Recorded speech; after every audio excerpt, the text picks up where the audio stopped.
প্রিয় ভিউয়ার্স, সবাইকে স্বাগতম নতুন আরও একটি ভিডিওতে। পদোন্নতি এবং মহার্ঘ ভাতা নিয়ে কাটছে না অসন্তোষ। তো ভিউয়ার্স, বিস্তারিত আলোচনায় যাওয়ার আগে সবার প্রথমেই একটি রিকোয়েস্ট থাকবে, ভিডিওটি যদি ভালো লাগে অবশ্যই একটি লাইক এবং পরবর্তী সকল আপডেট সবার প্রথমে পেতে চ্যানেলটি সাবস্ক্রাইব করে পাশে থাকবেন।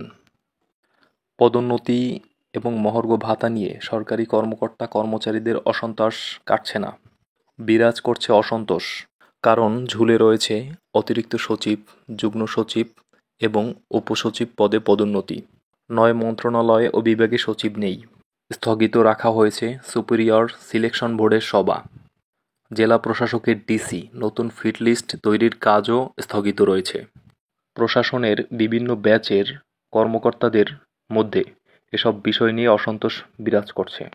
আর মহার্ঘ ভাতার কমিটি গঠন করে আনুষ্ঠানিক ঘোষণার পর সরকার তা থেকে সরে আসায় কর্মচারীদের মধ্যে অসন্তোষ বাড়ছে। সচিবালয় সংশ্লিষ্ট সূত্রে এসব তথ্য জানা যায়।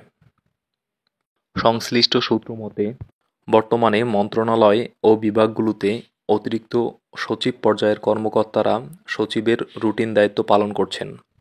সাংস্কৃতিক বিষয়ক মন্ত্রণালয়, সেতু বিভাগ, পরিকল্পনা কমিশন, জাতীয় সংসদ সচিবালয়, পার্বত্য চট্টগ্রাম বিষয়ক মন্ত্রণালয়, মৎস্য ও প্রাণী সম্পদ মন্ত্রণালয়, বাণিজ্য মন্ত্রণালয়, বাস্তবায়ন পরিবীক্ষণ ও মূল্যায়ন বিভাগ, পরিসংখ্যান ও তথ্য ব্যবস্থাপনা বিভাগে কোনো সচিব নেই। অথচ মন্ত্রণালয় ও বিভাগের প্রিন্সিপাল অ্যাকাউন্টিং অফিসার হচ্ছেন সচিব। সরকারের উপদেষ্টা, মন্ত্রী ও উপমন্ত্রীর অনুপস্থিতিতে সচিব মন্ত্রণালয়ের অভিভাবক। কিন্তু দীর্ঘ সময় ধরে ওসব মন্ত্রণালয় ও বিভাগগুলোতে সচিব পদের কোনো কর্মকর্তা নেই। সূত্র জানায়, সরকার বারবার ওসব পদে সচিব পদোন্নতি দিতে গিয়ে বারবার হোঁচট খাচ্ছেন।